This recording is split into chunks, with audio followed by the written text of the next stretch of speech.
ದೊಡ್ಡ ಬಂಗುಡೆ ತವಾ ಫ್ರೈ ಇವತ್ತಿನ ರೆಸಿಪಿ. ನಮಸ್ತೆ ಫ್ರೆಂಡ್ಸ್, ಗುಡ್ ಫುಡ್ ಲ್ಯಾಂಡ್ ಚಾನಲ್ಗೆ ನಿಮಗೆಲ್ಲರಿಗೂ ಆತ್ಮೀಯ ಸ್ವಾಗತ. ನೋಡಿ, ಇಲ್ಲಿ ದೊಡ್ಡ ಬಂಗುಡೆ ಸಿಕ್ಕಿದೆ. ಒಂದು 5 ಬಂಗುಡೆ ಇದೆ ಇದರಲ್ಲಿ. ಇದನ್ನು ನಾನಿವತ್ತು ತವಾ ಫ್ರೈ ಮಾಡ್ತಾ ಇದ್ದೇನೆ. ಇದನ್ನು ಕ್ಲೀನ್ ಮಾಡಿ ನಾನು ಇದರ ಬಾಲ ತಲೆ ಎಲ್ಲ ಕಟ್ ಮಾಡಿ ಕ್ಲೀನ್ ಮಾಡಿ ನೋಡಿ ಈ ರೀತಿ ಕಟ್ಟು ಕೊಡ್ತಾ ಇದ್ದೇನೆ. ಮಸಾಲೆ ಎಲ್ಲ ಒಳಗೆ ಚೆನ್ನಾಗಿ ಇಳಿಯಲಿ ಅಂತ, ಅದಕ್ಕೋಸ್ಕರ ಎಲ್ಲ ಮೀನಿಗೂ ಇದೇ ರೀತಿ ಮಾಡಿ ರೆಡಿ ಮಾಡಿ ಇಟ್ಟಿದ್ದೇನೆ ನಾನು. ಅದೇ ರೀತಿ ಒಂದು 15 ಬ್ಯಾಡಿಗೆ ಮೆಣಸು, ಅಂದರೆ ಅದು ಖಾರ ಕಡಿಮೆ, ಅದಕ್ಕೋಸ್ಕರ ಅದನ್ನೇ ನಾನು ತೆಗೆದುಕೊಂಡಿದ್ದೇನೆ. ಖಾರ ಜಾಸ್ತಿ ಬೇಕನ್ನಿಸಿದವರು ಹಾಕ್ಕೊಳ್ಬೋದು, ಆದರೆ ಬ್ಯಾಡಿಗೆ ಚಿಲ್ಲಿಯಲ್ಲಿ ಖಾರ ಕಡಿಮೆ, ಬಣ್ಣ ಚೆನ್ನಾಗಿ ಬರ್ತದೆ, ಕೆಂಪು ಬಣ್ಣ. ಇದನ್ನು ನಾನು ಬಿಸಿ ನೀರಲ್ಲಿ ಒಂದು 10 ನಿಮಿಷ ನೆನೆಸಿಟ್ಟಿದ್ದೇನೆ. ಬಿಸಿ ನೀರು ಹಾಕಿದರೆ ಬೇಗ ನೆನೀತದೆ, ಅದಕ್ಕೋಸ್ಕರ, ಮತ್ತು ಸಾಫ್ಟಾಗಿ ಎಕ್ಸ್ಟ್ರಾ ಟೇಸ್ಟ್ ಕೊಡ್ತದೆ. ಇದಕ್ಕೀಗ ನಾನು ಸಣ್ಣ ಚಮಚದಲ್ಲಿ ಒಂದು 4 ಸಣ್ಣ ಚಮಚ ಹಸಿ ಕೊತ್ತಂಬರಿ, ಅಂದರೆ ನಾನು ಫ್ರೈ ಮಾಡಲಿಲ್ಲ, ಕೊತ್ತಂಬರಿಯನ್ನು ಹಾಕಿದ್ದೇನೆ.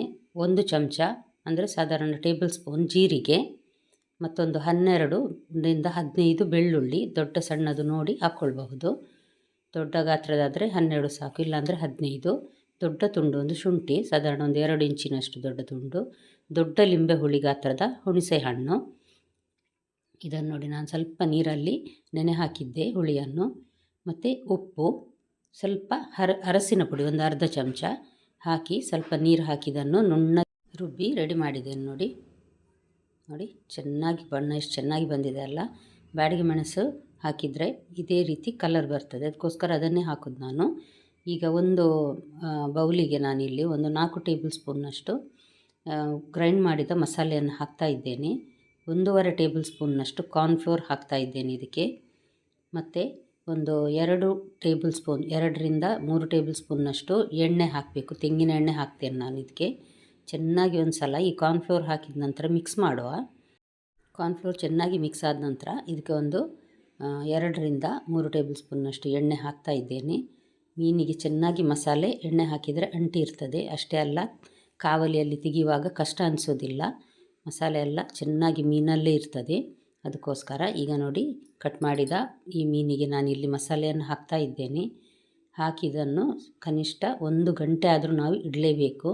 ಇದನ್ನು ಚೆನ್ನಾಗಿ ಮ್ಯಾರಿನೇಟ್ ಆದರೆ ಒಳ್ಳೆಯದಾಗ್ತದೆ, ಅದಕ್ಕೋಸ್ಕರ ಈ ರೀತಿ ಕಟ್ಟು ಕೊಟ್ಟಿದ್ದೇವೆ ನೋಡಿ. ಅದರೊಳಗೆ ಎಲ್ಲ ಮಸಾಲೆ ತುಂಬಿಸಿ ಇದನ್ನು ನಾನು ಎಲ್ಲವನ್ನು ರೆಡಿ ಮಾಡಿ ಇಟ್ಟಿದ್ದೇನೆ ನೋಡಿ. ನಮಗೆ ಜಾಸ್ತಿ ಮಸಾಲೆ ಬೇಕನ್ನಿಸಿದರೆ ಸ್ವಲ್ಪ ಜಾಸ್ತಿ ಸಹ ಹಾಕ್ಕೊಳ್ಬಹುದು. ಇದು ಸರಿಯಾಗಿದೆ, ಯಾಕಂದರೆ ಮತ್ತೆ ಪುನಃ ನಮಗೆ ಮಸಾಲೆ ಹಾಕಿ ಫ್ರೈ ಮಾಡಲಿಕ್ಕಿದೆ, ಅದಕ್ಕೋಸ್ಕರ. ಇಲ್ಲಿ ಒಂದು ಕಾವಲಿಗೆ ನೋಡಿ ನಾನು ಒಂದು 2 ಟೇಬಲ್ ಸ್ಪೂನ್ನಷ್ಟು ಎಣ್ಣೆ ಹಾಕಿದ್ದೇನೆ, ಸಾಕಾಗ್ತದೆ ಅಷ್ಟೇ. ಈಗ ಒಂದೊಂದೇ ಮೀನನ್ನು ಹಾಕಿ ಫ್ರೈ ಮಾಡುವ. ನಾನಿಲ್ಲಿ 3 ಮೀನನ್ನು ಈಗ ಮಾಡ್ತಾ ಇದ್ದೇನೆ. ಆ ಕಾವಲಿಯಲ್ಲಿ ಜಾಸ್ತಿ ಮಾಡಲಿಕ್ಕೆ ಆಗೋದಿಲ್ಲ, ಅದಕ್ಕೋಸ್ಕರ. ಇದರ ಮೇಲ್ಗಡೆ ಸ್ವಲ್ಪ ಮಸಾಲೆ ಕಡಿಮೆ ಕಾಣ್ತದೆ, ಅದಕ್ಕೋಸ್ಕರ ಈಗ ನಾನು ಸ್ವಲ್ಪ ಮಸಾಲೆಯನ್ನು ಹಾಕ್ತೇನೆ ನೋಡಿ. ಇದನ್ನು ಲೋ ಟು ಮೀಡಿಯಮ್ ಹೀಟಲ್ಲಿ ಒಮ್ಮೆ ಫಸ್ಟಲ್ಲಿ ಇಟ್ಟರೆ ನಂತರ ಮೆಲ್ಲ ಉರಿಯಲ್ಲಿ ಎಣ್ಣೆ ಚೆನ್ನಾಗಿ ಕಾಯುವವರೆಗೆ ಲೋ ಟು ಮೀಡಿಯಮ್ ಹೀಟಲ್ಲಿಟ್ಟು ನಂತರ ಸ್ವಲ್ಪ ಮೆಲ್ಲ ಉರಿಯಲ್ಲಿಯೇ ಇದನ್ನು ಬೇಯಿಸಬೇಕು. ಬೇಯ್ತಾ ಇರಲಿ ಇದು. ನೀವಿನ್ನೂ ನನ್ನ ಚಾನಲ್ ಗುಡ್ ಫುಡ್ ಲ್ಯಾಂಡನ್ನು ಸಬ್ಸ್ಕ್ರೈಬ್ ಮಾಡಿಲ್ಲ ಅಂದರೆ ದಯವಿಟ್ಟು ಸಬ್ಸ್ಕ್ರೈಬ್ ಮಾಡಿ. ಹಾಗೂ ನಿಮಗೆ ಈ ರೆಸಿಪಿ ಇಷ್ಟ ಆದರೆ ಲೈಕ್ ಬಟನನ್ನು ಪ್ರೆಸ್ ಮಾಡಿ, ಮತ್ತು ಫ್ಯಾಮಿಲಿ ಫ್ರೆಂಡ್ಸಿಗೆ ಶೇರ್ ಮಾಡೋದನ್ನು ಖಂಡಿತ ಮರಿಬೇಡಿ. ಬೆಲ್ ಬಟನನ್ನು ಪ್ರೆಸ್ ಮಾಡಿದರೆ ನಿಮಗೆ ನಾನು ನಾಳೆ ಹಾಕುವ ಇನ್ನೊಂದು ಹೊಸ ವಿಡಿಯೋ ನಿಮಗೆ ನೋಟಿಫಿಕೇಷನ್ ಬರ್ತದೆ, ಅದನ್ನು ಸಹ ನೀವು ತಕ್ಷಣ ನೋಡಬಹುದು.